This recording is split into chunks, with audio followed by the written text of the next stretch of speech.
So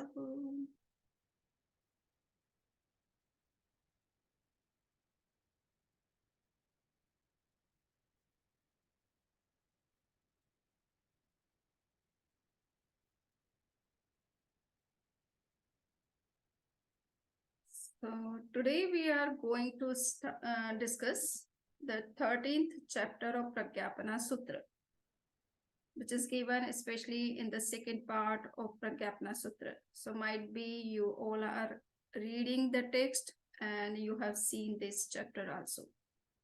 So what is the main topic of discussion of this particular chapter?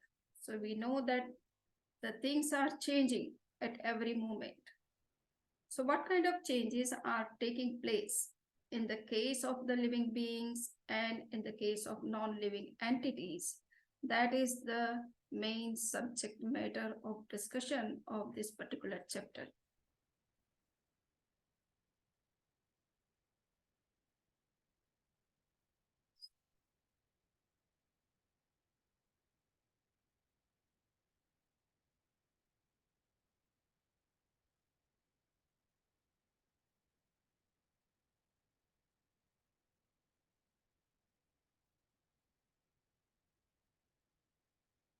So, this is the chapter. And the particular title given to this 13th chapter is Parinam Pad. So Parinam means changing. Whatever changes are going on in any entity, that is known as Parinama.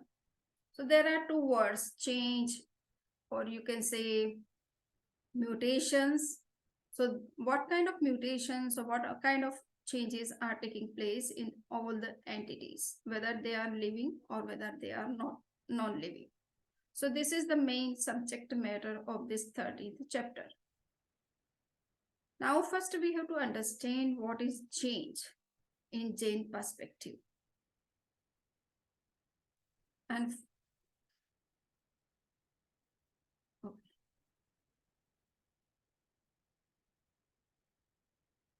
So according to Jainism, everything is changeable, but it is not in absolute sense. Every reality has three main aspects. One is called origination, other one is called cessation, and the third one is called persistence. In Hindi, we say that utpad, vyay, evam drovya.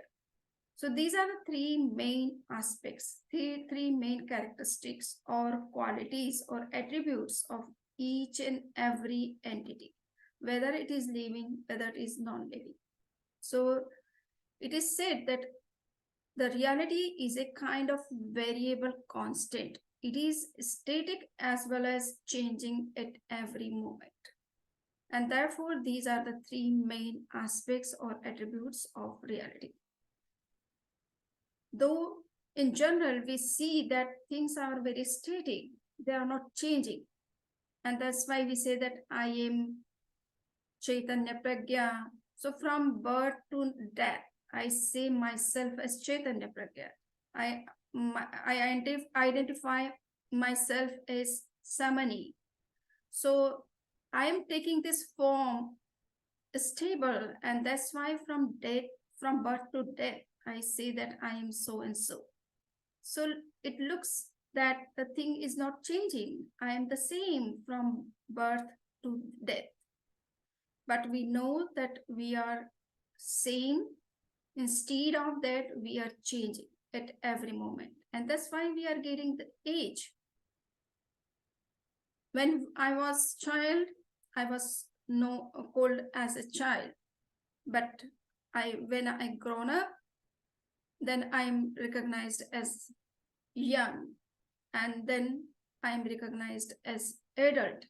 After some years, I would be recognized as old person.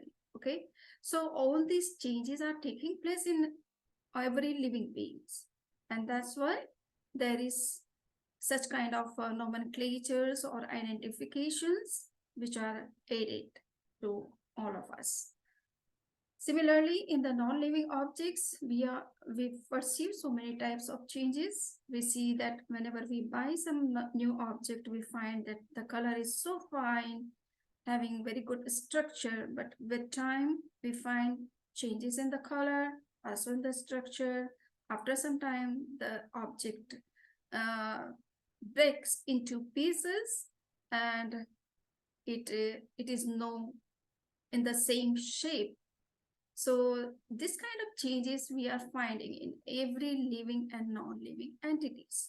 So things are not just static, they are also changing at every moment.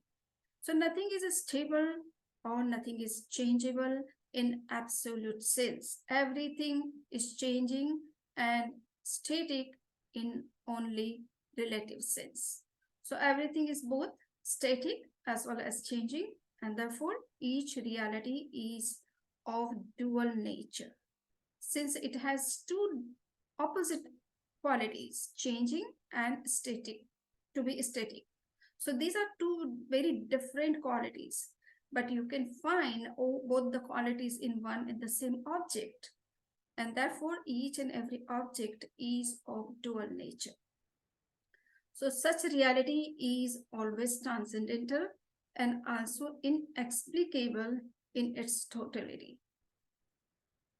We try to explain the reality, but we touch the changing aspect or we touch the static aspect at a time, but we are not able to take both the aspects together into our consideration or in our expression.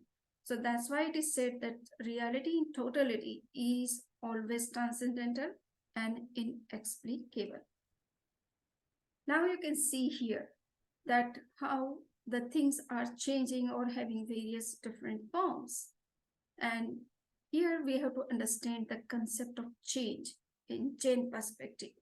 Mostly people think that things are changing, it means that they are changing in absolute sense. In the first moment, what things look like, it is not the same in the second moment. And in the second moment, whatever the thing is, it is not found in the third moment.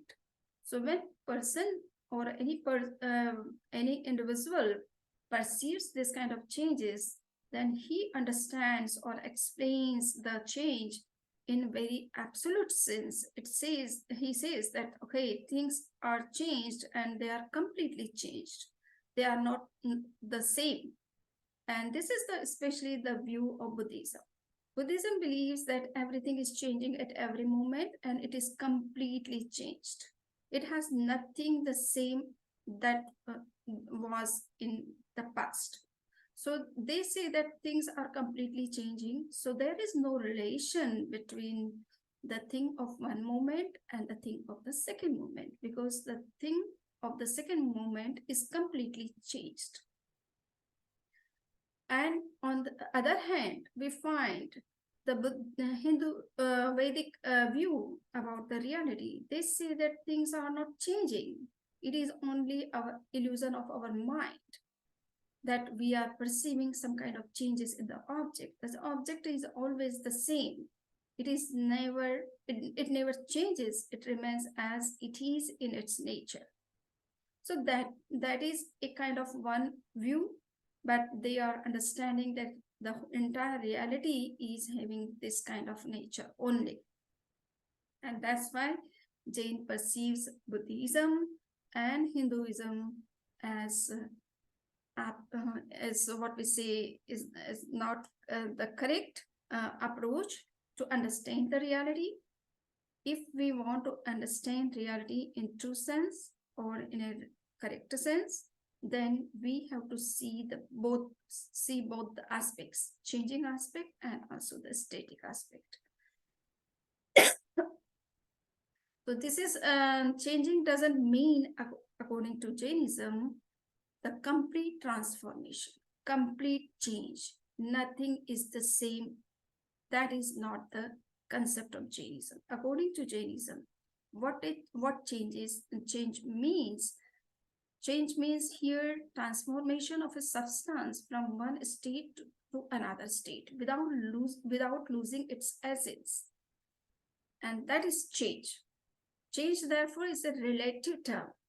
It does not mean complete annihilation of existing object or emergence of a completely new object.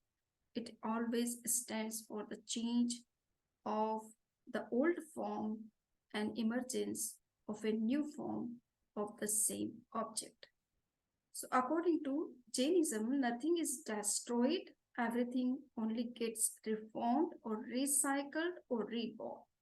This is what is the nature of all the realities. So we have understood that nothing is changing completely. Yes, things are changing, just they are changing their forms and not the substance, not the essential nature or essential fundamental qualities. They are those qualities which are fundamental, basic, natural, they remain always as it is. So the Hindu view can be correct if they are talking about this static nature of reality. Buddhist view can also be correct if they are talking about just the changing aspects of reality without touching the substantial aspect or the static aspect. But mostly people don't say that we are not touching that aspect. They say that, oh, reality is like this. And that's why they are considered as incomplete views, or you can say wrong view so far as the entire nature of reality is concerned. So here we have seen that things are static and also changing, but change doesn't mean that complete new emergence or complete annihilation of the old object. But things each time the object remains as it is, but only the forms changes, and the change of the form is considered as change, and that is always relative. It is not the total or complete reality in itself. The reality is having both the aspects, static aspect and also the changing aspect. So here we are talking about especially the changing aspect of reality, what kind of changes we perceive in all the realities, whether they are living or non-living. And in the field of science also we find that science also is endorsing that yes, the object, fundamental object or entity never loses its existence. It only reforms itself with time. And therefore we find two principles in the field of science. One is principle of conservation of mass and principle of conservation of energy. We know about the equation of Einstein, which is given in the context of mass and energy, that is E is equal to mc square. According to that equation, mass can be converted into energy and energy can be converted into mass, and in both the conditions, mass and energy remain in the same amount or same weight, you can say. So mass is not losing its existence when it is converting into energy, or energy is not losing its existence when it is converting into mass. So here you can say that mass and energy are two different forms of physical entity or physical material entity, and they are just of two different forms, but the matter is the same. Whether it is existing in the form of mass, whether it is existing in the form of energy, matter remains as it is. So this is the static part of the reality. And when we see that the entity is changing, the material and the matter is changing into mass or energy, then it is taking just different forms without losing its own existence as matter. So this is what Jainism has tried to explain, that things are changing. It is true, but they are not changing in absolute sense. And the change is going on only in the form and not in the essential nature of any reality. And this is the main reason that we Jains especially practice meditation or religion for liberation. Why it is so? Because in the worldly form, we may have different forms of life. We may be human beings or other living beings, but the soul, which is the real entity, which is the original entity, it is the soul which is taking these different forms. So to be human is a form of soul. To be animal is also a form of soul. To take the birth in as deities in heavens, that is also a kind of form of soul. Soul remains always intact. It may take different forms in different times according to its own karmas, but it doesn't mean that it is losing its fundamental nature, its authentic nature. And that's why we are trying to realize that authentic nature of the self by practicing religion or meditation or such kind of spiritual things. So soul remains always as it is inside, but it may take different forms because of its own different karmas. So here I want to say just this one, that the real entity never loses its essence or its qualities or its fundamental attributes, but it may take different forms in different times depending on the situations, circumstances, relation with other objects like the karmas or any other objects. Okay. So here we can see that water is water. Water element is the original thing, but it may take form of liquid, it may take form of solid, it may take form of steam. But in all these three forms, water remains always water. Okay, so water is the original entity, which is the static, which is stable, which never loses its existence. But these different forms, they are not stable, they are changing states of water. So they can change anytime, but the water remains the same in all the three forms. Another example is given in this philosophical text, and that is of gold. We can see here that gold is gold after all, whether it is in the form of ring or whether it is in the form of bangle. But in both the forms, the gold remains as it is. So the gold is the original entity, static part of reality, and the to be ring or to be bangle are the forms of the entity. So they may be changed anytime. You can convert your ring into bangle or bangle into ring, but you cannot change the gold as such. Gold remains always gold in both the states. So reality is thus of dual nature. It is consisting of two opposite aspects, substance and mode. From substantial point of view, it is permanent or static, not changing, remains always as it is. But from the moral point of view, it is constantly changing. It never remains the same. Every moment it is taking new form. And that's why reformation process is going on constantly without any pause. For example, and the example is already given. Now we would see that there are 10 types of changes which are taking place in the case of living beings, and there are 10 types of changes which are taking place in the case of non-living entities. So first we are taking the changes which are taking place in the living entities. So here we can see that the soul is the original entity. It never loses its essence, but it may take different forms of life. So the gati is a kind of change in our soul, or it is change in the form of life.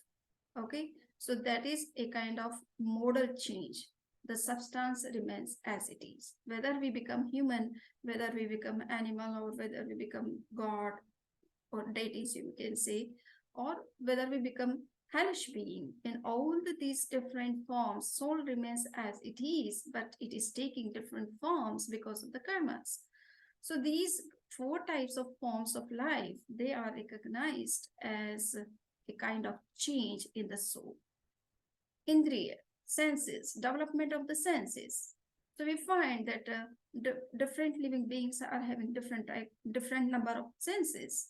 There are certain living beings who are having only just one sense, and that is touch. Some living beings are having two senses, touch and tongue, and some living beings are having three senses, touch, tongue, and nose. And there are certain other living beings who are having four senses, and we humans and other animals who are having five senses. So this kind of development is seen in the case of living beings, various living beings, and this is a kind of change. Emotional change. We find that sometimes we become angry, sometimes we become very peaceful and calm and cool. These are the emotional changes which are taking place in us whenever we come in the contact of some such kind of we interact in such kind of situation where we are having such kind of emotions, then we can easily see that what kind of emotional changes or turmoils are going on in our head. So these emotions are also changing. They are not always the same. We do not remain always angry or in the mood of anger, but we become also calm. So these emotional changes are also recognized as the change in the soul. Change in psychic color or aura. So we know that whenever emotions change, we find different colors in our aura. So these change of color in aura is also a kind of change. Yoga means activities. Okay, here nowadays yoga is taken in the sense of physical exercise or breathing exercise or meditation, but in Jain scriptures this word is taken in the sense of mental, physical, and verbal activities. So whenever we are taking any action, whether we are thinking, whether we are talking, whether we are doing something physically, all these actions are also bringing some kind of change in our mental or emotional, what we say, conscious states of our soul, and that's why they are also recognized as a kind of change. Upayog, changing states of consciousness. Sometimes we are reading texts, sometimes we are listening to some lecture, sometimes we are thinking in ourselves. So all these different types of knowledge processes which are taking place in us, they are a kind of a change of our consciousness. And because of that, we are getting some different types of knowledge. If we are listening to some lectures, then we are getting some information from somebody. When we are thinking in ourselves, then we are trying to thinking things in a reasonable, we are using our reasoning power, and through that also we are getting some kind of knowledge. So these are also a kind of changes which are taking place in our consciousness. And this is the upayog. Upayog means whenever we are engaged in knowing something, that state is known as upayoga. So we are not knowing all the times of one and the same thing. We are trying to know many different things. And from morning to night, you are getting so many information through social medias. So you are engaged in some kind of changes in your knowing process. Knowledge and ignorance. So development of knowledge and ignorance. These are also a kind of changes in our states of soul or consciousness, you can say. So whenever we are knowing through senses or through verbal testimony or through clairvoyance or through mind reading knowledge or through omniscience, then they are considered as knowledge. Okay, and there are three types of wrong knowledge, in which sensory knowledge can also be wrong. It happens with us that whenever we see some object, sometimes we see very in a very wrong way. The thing is very different, but we see it in a very different shape or different form or different material. So this kind of ignorance, or you can say a perverted knowledge, is also taking place in us, and they are also causing some kind of change in our consciousness. Now, darshan is a kind of change in perception or attitudinal change. So we know that we sometimes we see some person in a very positive way, and the same person in some other conditions we is seen in a very negative way. So negativity and positivity emerges in our attitude depending on the situation or circumstances. So here it is said that these are the 10 types of changes which are taking place in the living beings, and these changes are taking place at 40 levels. Okay, so we see that there are 4 types of forms of life, 5 types of senses, 4 types of emotions, and 7. Here it is said 7. It means that there are certain living beings who are not having any kind of emotional turmoil, like Vitaraga or Tirthankar. So they are not having that state. So that is also considered here. So that's why there are 7 types of Lishya Parinam. And yoga. So we are engaged in mental, verbal, or physical activities. And sometimes we sit in meditation and stop all the physical activities. Sorry.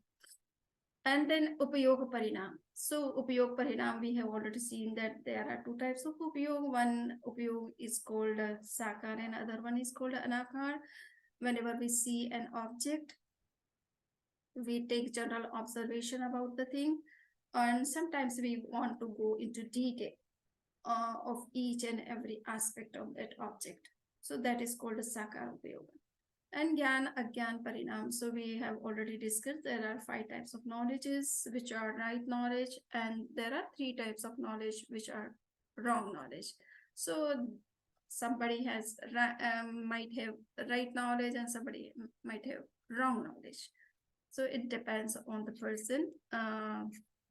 Next is Darshan Parinam, Samyak Darshan, Mithya Darshan, and Mishra Darshan. So we know that Darshan means the faith in the truth.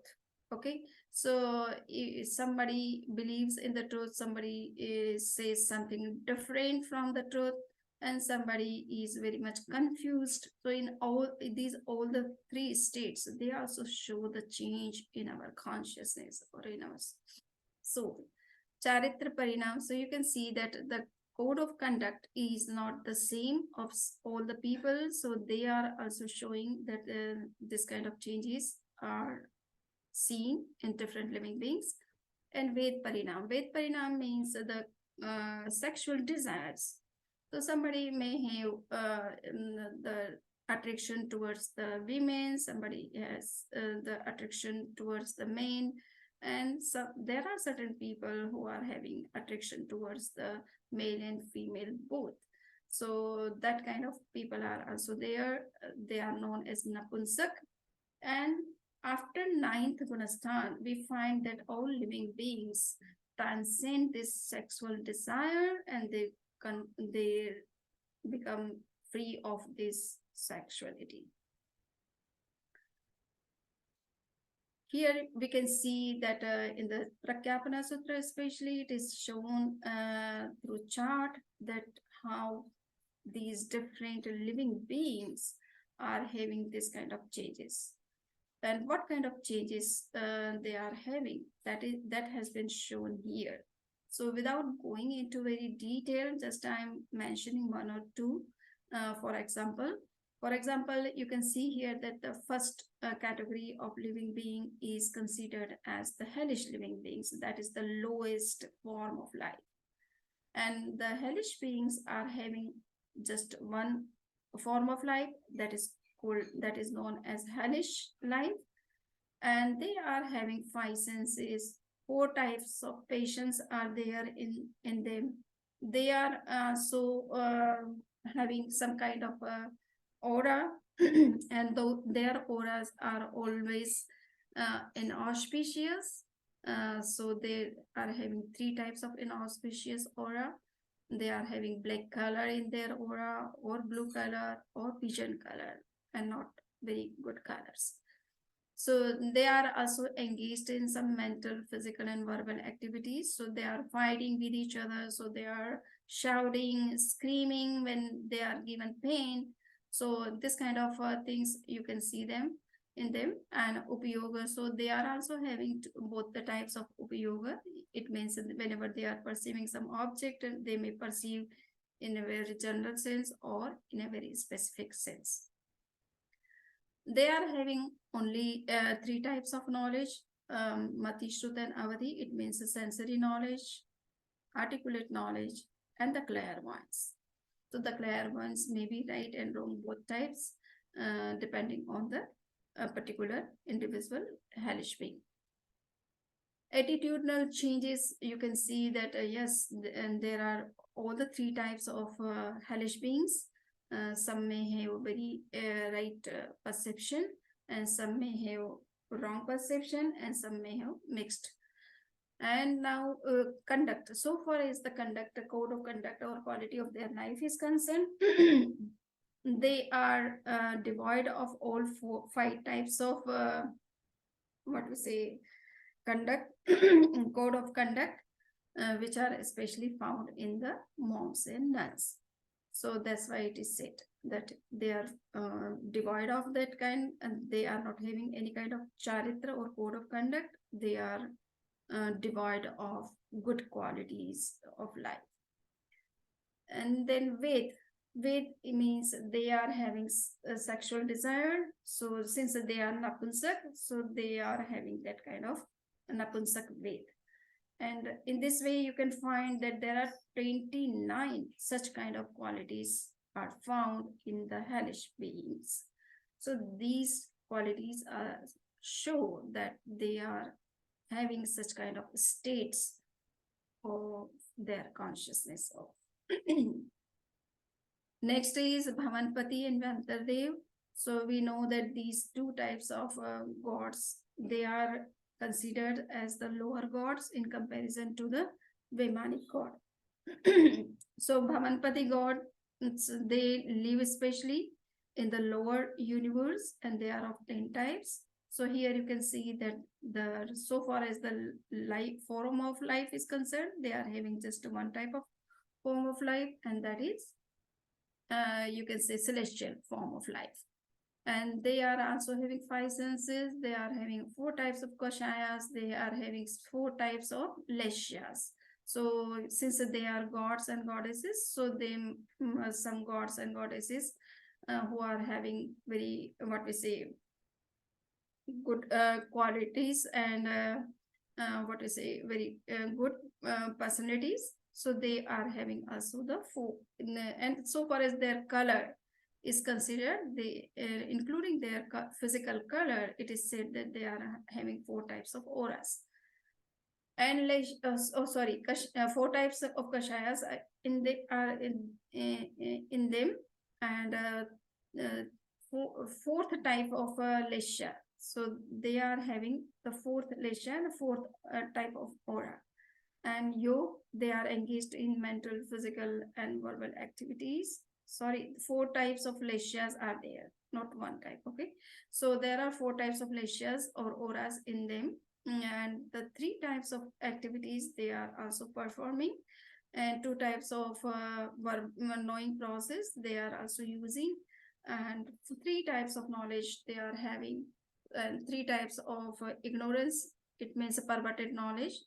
Some may be found in some of the hellish beings or these gods actually. And three types of attitudinal changes you can also find. They are also divided of all the five types of charitra, which are especially found in the monks and nuns. So they cannot be monk and nun remaining in that form of life. That's why they are devoid of these kind of code of conduct, and they are not having any kind of rules and regulations. That's why they are known as without conduct. Next is they are having both types of sexual desires in them, and thus we find 31 types of such kind of changes or qualities in them, or you can say modes in them. So I'm not discussing all these, just I have given two examples, and it might be you all are clear about it.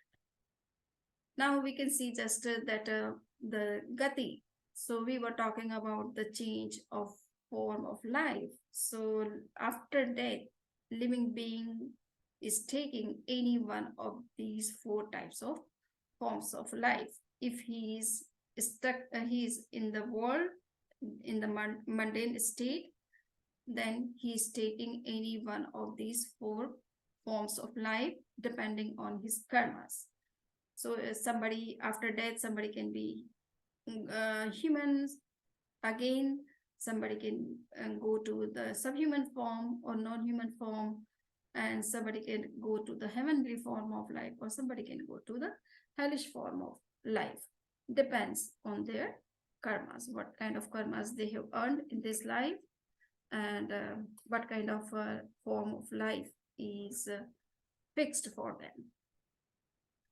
Change in the living and non-living entities. So we can see here that non-living objects are also of various types. So they have different colors, different shapes, different types of smells, different types of touch, and different sounds, and so many other qualities which are very different.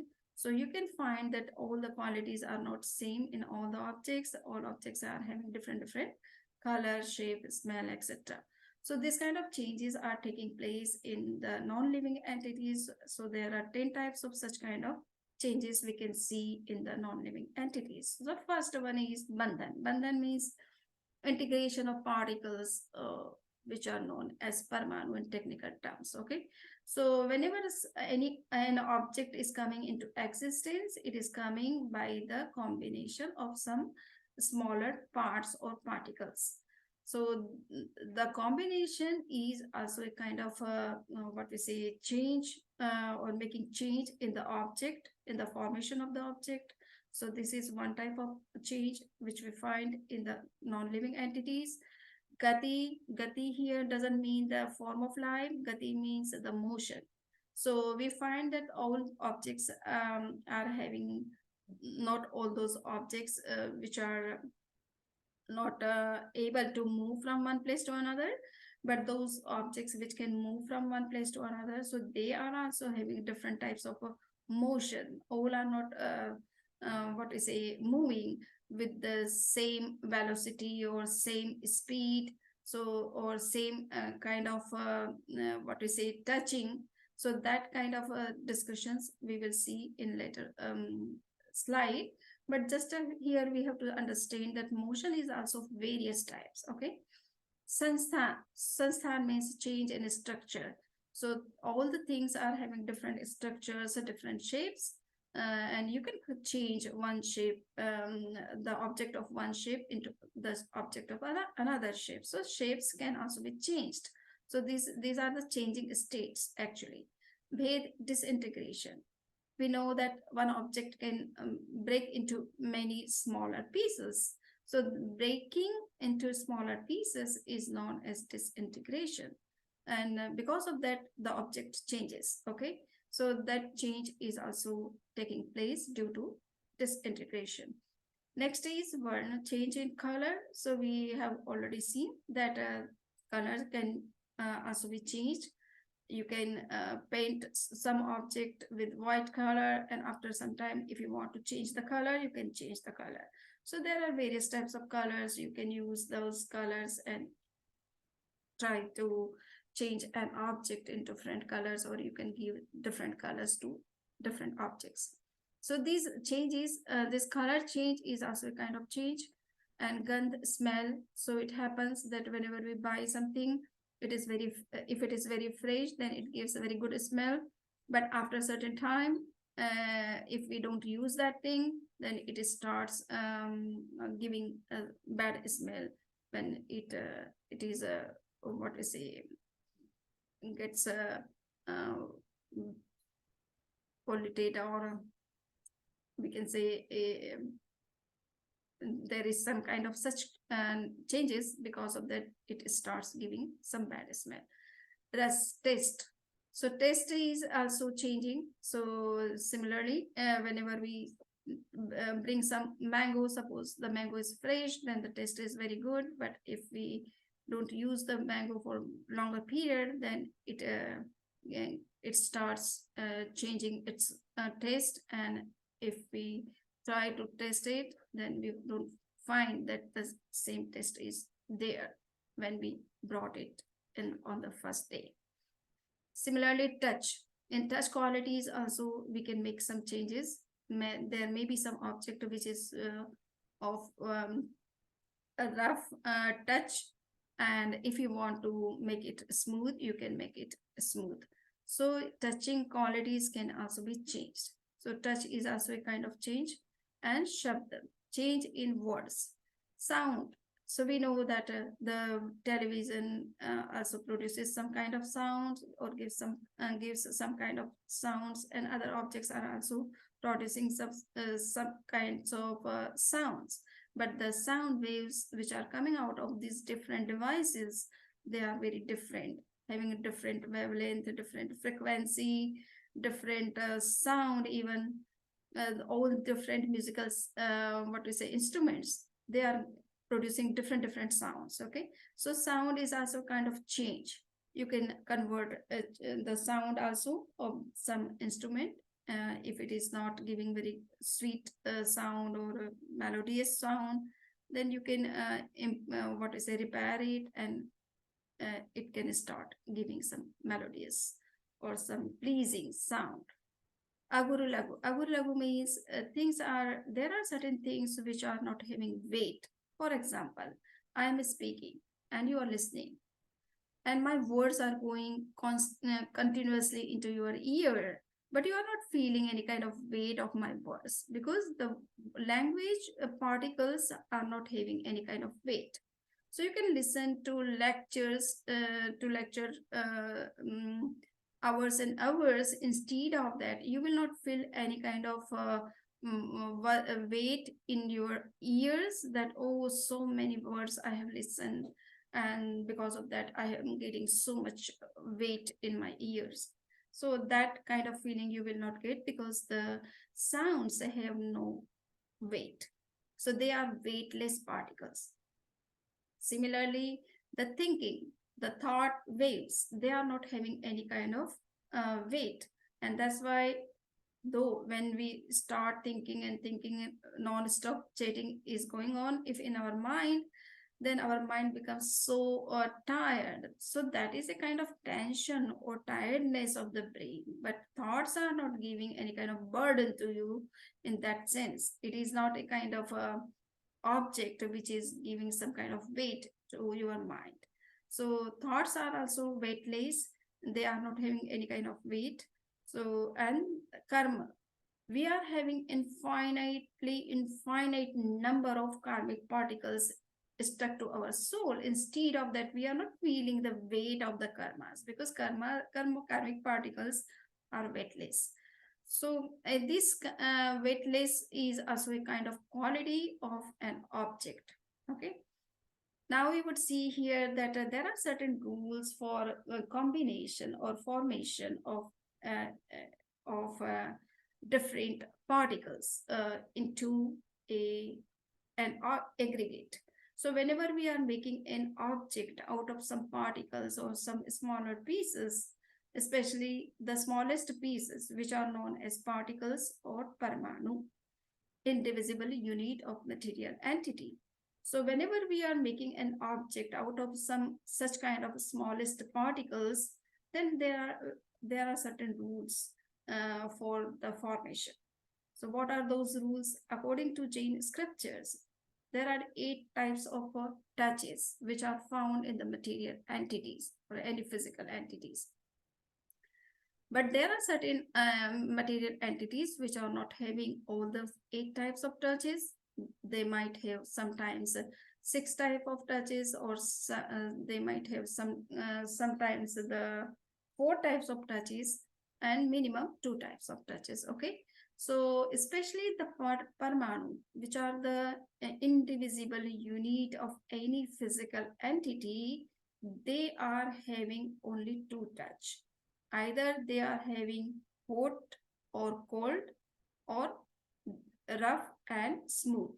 So these are the 4 basic fundamental touch. Out of the 4, they are always found in pairs. Okay, hot and cold, and rough and smooth. So the atom would have either smoothness or dryness, or they might have hot and cold.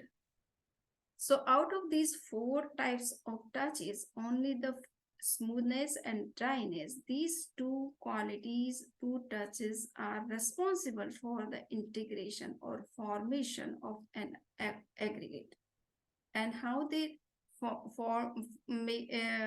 they form any aggregate or any compound or any molecule. So there are certain rules for that, and rules are given here. Sometimes these smoothness and the dryness are recognized as positive charge and negative charge. Okay, so if the atom, suppose one atom is having positive charge, and if it is combining with the atom which is also having the positive charge, then there should be difference of 2 degrees among them, between them. Okay, either the second atom, which is known as parmanu, is having 4 degree of positiveness, and the first one must have at least 2 degree of positiveness. So if both are having a difference of 2 degrees, then they can combine with each other. Same is in the case of the dry atoms. If the one atom is having dryness of 2 degree, then the other atom which is combining with this one must have at least the dryness or negative charge of 4 degree. Then only they can combine with each other and can make an aggregate or compound or molecule. If the 2 atoms which are having different charges, suppose one atom is having negative charge and the other one is having positive charge, then they can combine with each other without having difference of 2 degrees. But there is one condition which has to be followed by both the atoms, and that one condition is that they must not have at least a minimum degree of their charges. It means they must not have 1 degree of negative charge or positive charge. They must have at least 2 degrees or more than that. So this is what the rule which is followed to make an aggregate out of some atoms. You can see here in the field of science, we find that there is helium, there is hydrogen, there is oxygen, there is chlorine, ozone, and sulfur. All these different types of chemicals, they are compounds. You can say they are made of some atoms, or some atoms, but those atoms must have different degree of charges or different qualities. Then only they can combine together and can give formation to a different element. Now we would see that motion.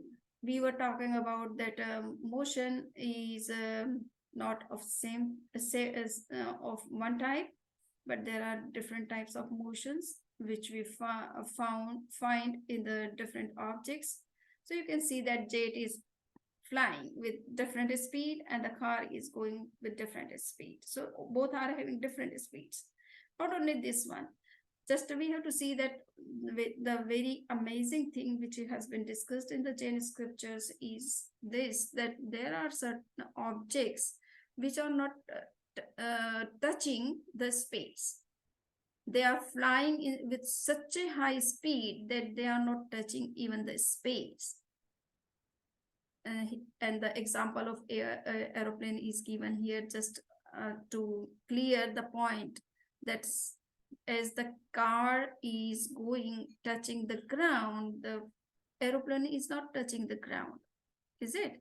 So in the same way, there are certain objects, they are not touching the space. They are flying with very fast speed instead of that, they are not touching the space, and that's why they can reach in one and the same moment to their destination.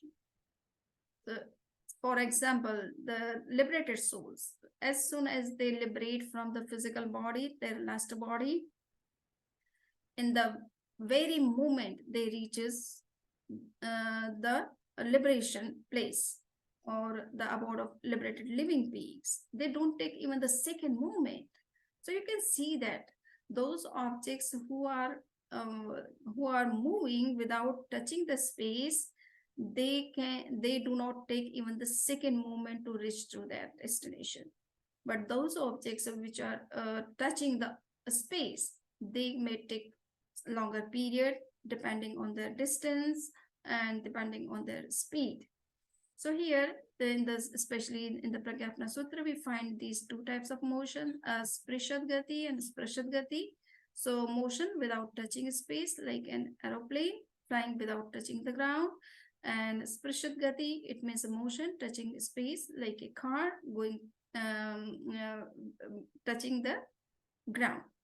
And there are two other types of what we can say speed. One is called Dirgha Gati and the other one is Rashva Gati. So motion of long distances and motion of short distances. So these two types of motions are also found. Sometimes we travel very far, and sometimes we go just nearby places, go to nearby places. So this kind of two types of motion we to take for the times. Now we are coming to the different shapes and colors. So I have taken here the photograph from the geometry, but according to Jainism, there are 5 types of shapes, which are the original shapes. So the first is triangular, other one is a square, third one is a rectangular, fourth one is a sphere, and the fifth one is the circle. So all these 5 shapes are the basic shapes according to Jainism. Other shapes can be said, can be given different names, but yes, they come under all these different 5 types of shapes.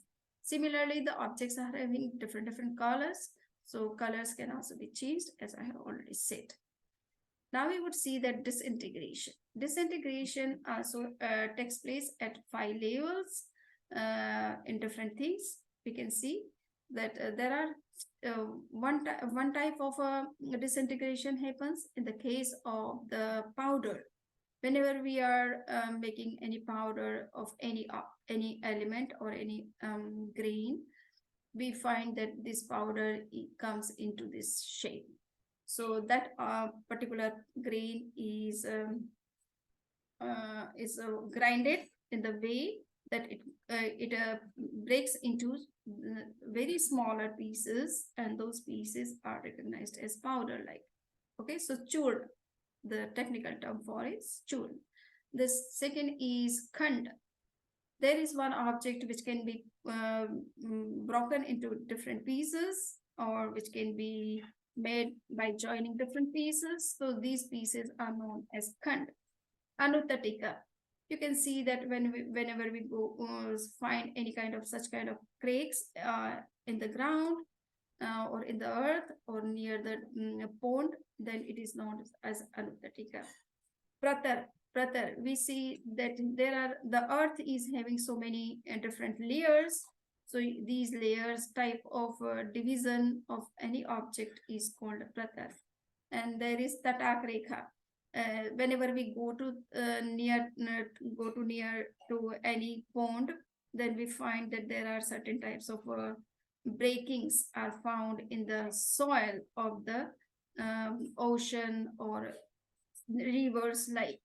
So those kind of disintegrations we find in the different objects of the things, different objects, okay, of material entities.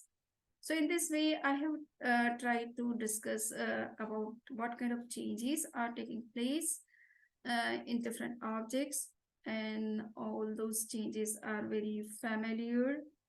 We are very much familiar with all those changes, and they are not new for us. But we don't know in what language we have to understand these kind of changes of the objects or any living beings. So that I have discussed here. If somebody has any questions, they can ask. I'm unmuting first, and then you can ask question.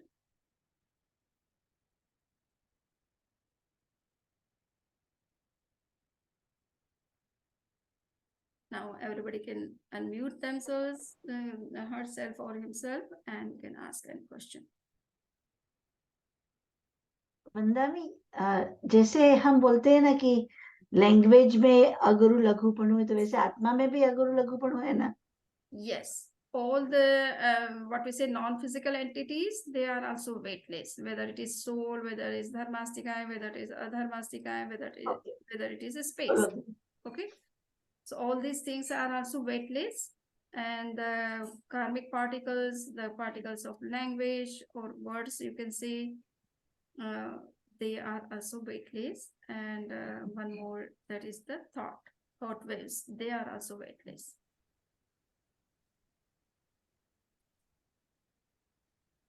Any other?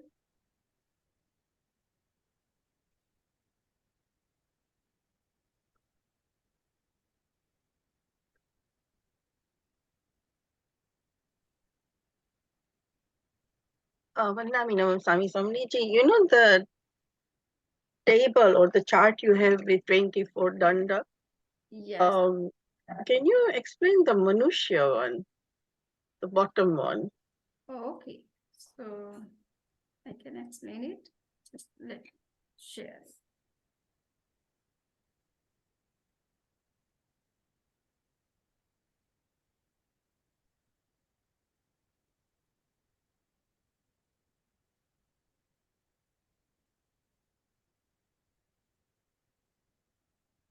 So here you can see the human beings, humans.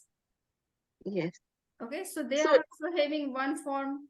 Since they are humans, no living being can take two different forms of life in one and the same time, is it? So all living beings are having one type of form of life at a time. So they are humans, so they are in human gati and gati, and this they may have 5 types of knowledge, 5 types of senses. Okay, and those who become omniscient, they transcend the use of the senses, all the senses. So they are known as anindriya. Okay, Anindriya, yeah. Okay, yes. okay. And the 4 types of kashayas can be found in all the human beings, and those who have become veterag or conquered their sexual instincts, then they become akashaya. Okay. And those who are yes, so all 7 types of leshyas you can find. The 7th one is not lesya, but transcending the lesya level. Okay. And 4 types of yoga we can see, 3 and 1, and IOP. So these and the upyog, 2 types of upyog, 5 types of knowledge, 3 types of ignorance, or you can say perverted knowledge. Okay, and 3 types of darshan. Okay, so they may have chakshu darshan, and keval. 4 types of darshan there must be. Why it is 3 given? Just Samyaktva, Mithyatva, and Mishra. Is it? Oh, yeah, correct. You are correct. Okay, so that kind of darshan is discussed here. And charitra. So they might have or say all the 5 types of charitra.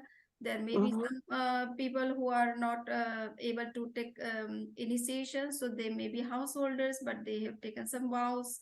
So they are known as Deshvirati. Deshvi. And those who are liberated, those who are not following any kinds of rules and regulations, they are Acharya. Acharitra. Okay. And Okay. 4 types of Ved. So they 4 types of Ved means someone can transcend the sexual desires, so he becomes a Vedi. Otherwise, different people have different types of sexual desires. In this way, 47 types of qualities you can find in him among the Oh. human beings. Mhm. Thank you. The other question was, you have three Agnans, Yes, Mati, Shrut, and Avdi. correct. So Avdi is based on soul. So how does the Komati or Vibhagnan, why are those only and not Manaparya, or that there is no Agnan with Manaparya? See, those people who are doing very hard spiritual practices, but they are not aware of the truth as such. So they may also get some kind of mystical powers, no? Or Yeah. such kind of knowledge about the stars and planets, etc., etc. So Mm-hmm. it is not necessary that all people who are doing practicing spirituality in a very what to say deep sense, instead of that they might have might be bereft of the right knowledge, correct knowledge, and that's why they are known as mithya drishti, and their Mm-hmm. knowledge is considered as ignorance, okay, or perverted knowledge, okay. They might not have very correct knowledge about the things about which they are talking. Okay. Thank And the last question, the Paryarthik Nai and Dravyarthik Nai, Yes. how do they fit in with what we are discussing, Utpad, Dravya, and Vyay? How do the Nais fit in here? Yes. So there are two views to look at the reality. Okay. One is substantial and the other one is model.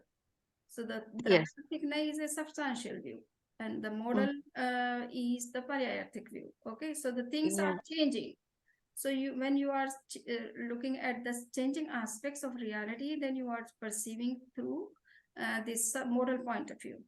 Okay. Mm-hmm. And when you are talking that, oh, a soul is eternal, it is having all the times of all 4 basic qualities. So soul is soul, is it, in any form? Yes. So when you are perceiving that static form or that eternal form of the soul, then you are perceiving from the substantial point of view. Okay. Okay.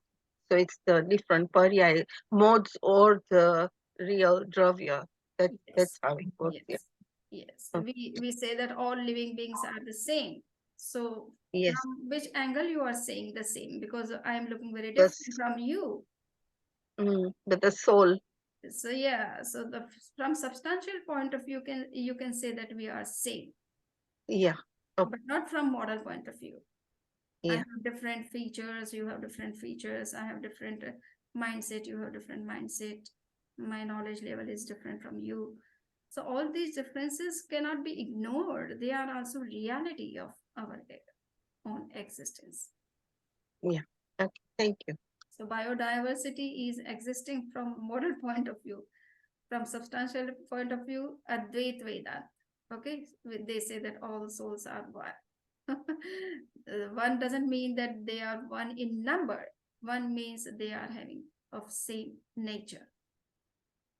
They are having same nature, same qualities. Okay, so Samani Shashi, you can ask any question. You can unmute yourself first and then ask.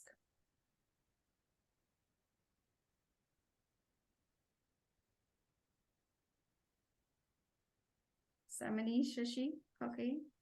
Anybody else wants to ask anything?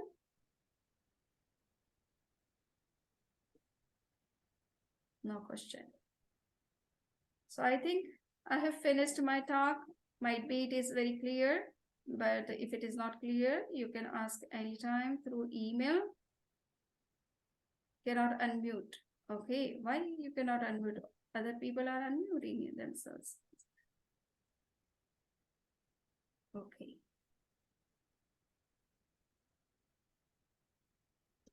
So, Vandami, do we have any questions for these things? Vandami, Yes. I want to ask in 8 Ruchak Pradesh, which Yes. is the pure state of the soul, does the change occurs over there in 8 Ruchak Pradesh, or it is always static? They are always pure. They are not affected by any karmas. That's why every living being has minimum knowledge how to survive in particular condition environment. So that knowledge is not given to them by any university.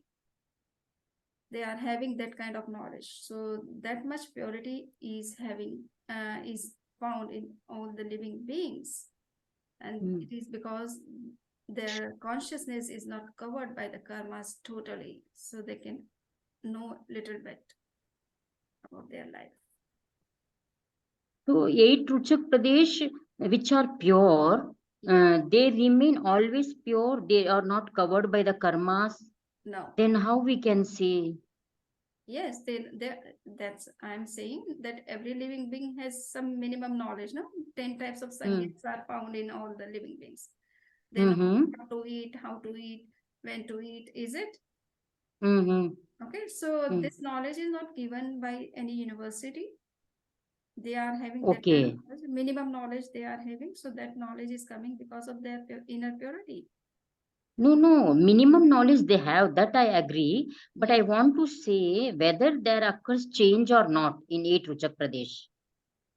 See, when we talk about the change of the pure soul, and those changes are in the form of perception and knowledge. Okay. Okay, So Gyan that Darshan. kind, yeah, that kind of changes are taking place even in the Ruchak Pradesha, but not because of some karmas. Okay. Yes. Okay, thank you.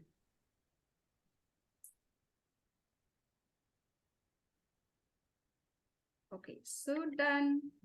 I think. So what about the Ruchak Pradesh on Mount Meru, Samniji?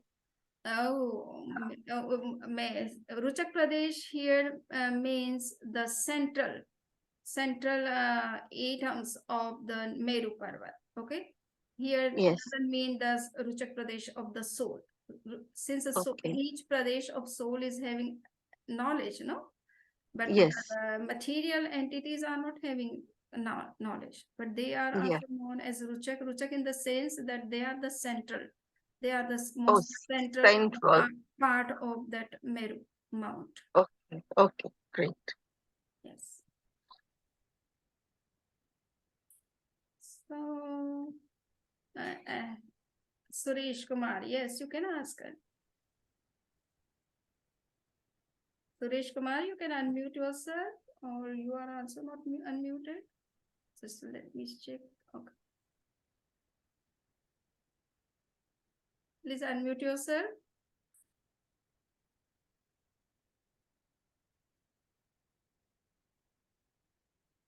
Okay. You can unmute yourself. Ranjita, you can ask. You can ask. We are not able to unmute. Now I am able, but others are not able to unmute. Okay. See, I'm asking to all.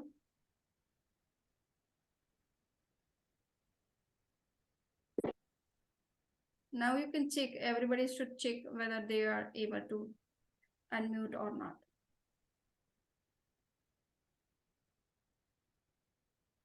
Vandami, she is not unmute. She is muted. I have already done so many times. Okay. Why they are not? Okay. Now you can do. Yeah. Yes. Now we are able to unmute. Hello. Thank you. Yes. This gati is related to dharmastika or adharmastika or movement. What type of movement? It's all involved in dharmastika or independently it's moving. What type? I couldn't listen to you properly, so could you please This repeat Gati the same movement, question? movement related to movement, 4 type of movement. Uh-huh. Is Dharmastika. related to Gati or Dharmastika or Adharmastika are independently non-living things moving. They are independent, non-living entities and they are immovable. They don't move. Things can move with the support of those dharmastika, but dharmastika itself is static. It is immovable. If it also starts moving, then who will support it? And there would be the error of regressus ad infinitum. It will also need some support of other external agency, and that is not available. So it is only the last final agency which can support in motion. So it should be immovable in itself, but it can support other objects to move from one place to another. Right. But Dharmastika or Adharmastika, it occupies the Pradesh, but one type of movement without touching the Pradesh, space point. See, here There are I full see type of all the elements are found the space. So they are touching space in that sense. I am not talking about the dharmastika and adharmastika in the sense that they are not touching the space. They are found in space, okay? So, and if you know that according to Jainism, these pure entities, they are found in a space. Instead of that, the other objects also can be there in the same place, in the same space. They do not create any kind of hindrances or obstacles in accommodation by other objects. Okay, so this kind of nature these entities are having, they are not creating any hindrances. There are two type of concepts actually: to take the place and to accommodate. Okay, so accommodation can be done by many objects in one and the same place, but to take the place is not possible for all different objects in one and the same space, because of if one thing is already occupied there or found as what we say is lying there, the other object cannot take that place, that space, because both the objects are concrete and they need the space. So if one object is already taken some space, has already taken the space, then the other object cannot take that same space. But if things are non-physical or very subtle, they are just accommodating themselves into those space points, but other objects can also come there and they can also accommodate themselves in the same space. As we see sometimes the examples of light. Suppose if you what we say on one light, then the whole room would be filled with the light. Okay, but you can also on some other bulb and some other devices, and the light may be there also from those devices, but the same room is being filled by other lights too. So light of one bulb is not creating any obstacle for the light of other bulbs. Okay. So in the same way, these non-living objects or non-physical objects, they are not creating any kind of obstacles for other objects to remain in the okay, same place. Yeah, in the same okay. place. And regarding the liberated living being, and during Vigragati also, the Jiva it's moving from one place to one place. That movement, it's a support of non-living, or how, or Jiva itself moving. I couldn't get what you want to say about the liberated beings. Liberated living beings. Yes. After Nirvana, Yeah. moving from one place to Siddha Saila. That movement. Vigragati also one place to one place, Jiva is moving. That with support of non-living or Jiva itself moving. Oh, good. So the liberated beings are also taking support of Dharmasikai to reach the liberation. Okay. the place of liberation. But you know that after that particular place, they are not getting the support of Dharmastika, so they are not going beyond the space limit, as cosmic space limit. They are stuck there because they are the medium of motion is not available after that. So they are stuck there. So it shows that they are also taking the support of the medium of motion. Then only they are reaching to that extent only, and not going beyond, or not coming back to this world after reaching there. Vandami is asking when the soul transmigrates from one realm to another realm, the gati happens. The gati happens with what? What is the reason behind it? I think Anupurvi Namkarma, due to that. Okay, so he's asking about the liberated beings and not about the worldly beings. Any worldly being, I think. Okay. Yes, Suresh? If he's asking about the worldly living beings, then they are also going with the support of Dharmasika and also their karmas. Okay, so the Anupurvi Namkarma is there to support to go from one birthplace to another birthplace. Anupurvi Namkarma is giving a kind of lifting to them. Lifting to them. Liberated living being only. But that also moves. So you said the movement gati is related to non-living being only. But living being also tends to move. Okay. Even in the very good question. Very good questions. See, gati is discussed already in the sense of form of life.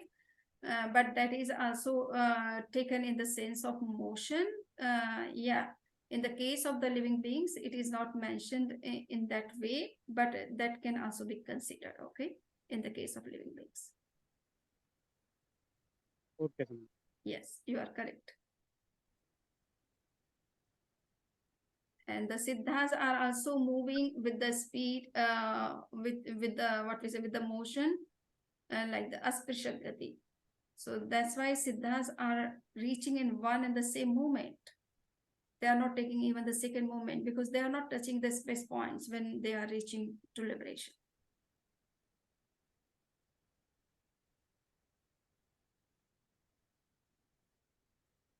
Human being, basic five shape you are telling, but human being, what kind of they are mixed together majorly? Human being shape. Okay, shape. Okay. So there are 6 types of sansthan you know already, is it?